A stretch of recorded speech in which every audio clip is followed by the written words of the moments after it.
Nakal amaromda kuki kulai paiba singi makuttagi thokchom thoithoiba amadi oinam thoithoi Anibu Tekta Kaidana Thadokhan-Naba Hotnabada Committee on Tribal Unity Cotu na Achouba Thoudang Loukhi haina phongdorakli loinana Manipur Police ki DGP ga yanakkibagi matung inna jail da lerakkiba kuki inmate taramathoi ngasi Saparmaina Church compound da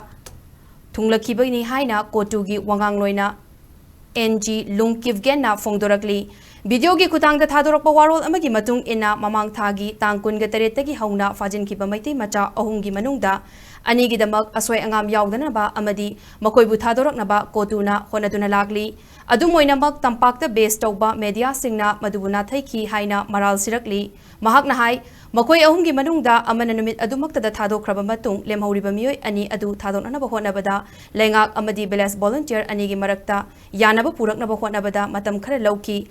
Boina Manipur gi DGP ga mamang thagi tangkun ga mapanda unaduna wari sanabada yanaba purakpangam kite DGP na unakiba aduda ahan badiman oina Imphal gi jail da leiriba Kuki Jo Singh na namna taba mafam Churachandpur da puthokna naba wari sanaki ani shubadiman oina Parliament area da police station amalingna naba wari sanaki Chief Minister na fajin kiba mioi ani adugi care tawram labadi thabak oina paikhatlamgadabani Adubu laibok tibadi oikidre maramaduna center na khut tingjinbina na bahayjaki madugi matung ina DGP na center gi maikaidagi yanaba ama purakna nabagi thajaba ama phongdok lambagi matung ina ngasi Meetei Naha asi thadokpani haidi.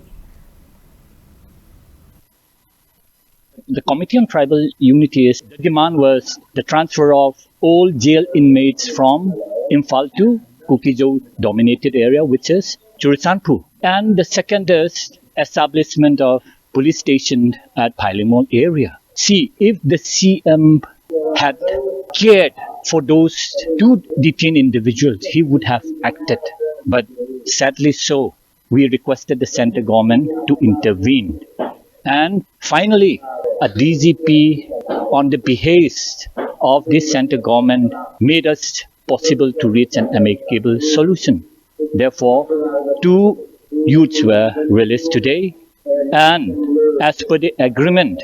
11 people who are the jail inmates have been received here at this church compound, Saparmaina.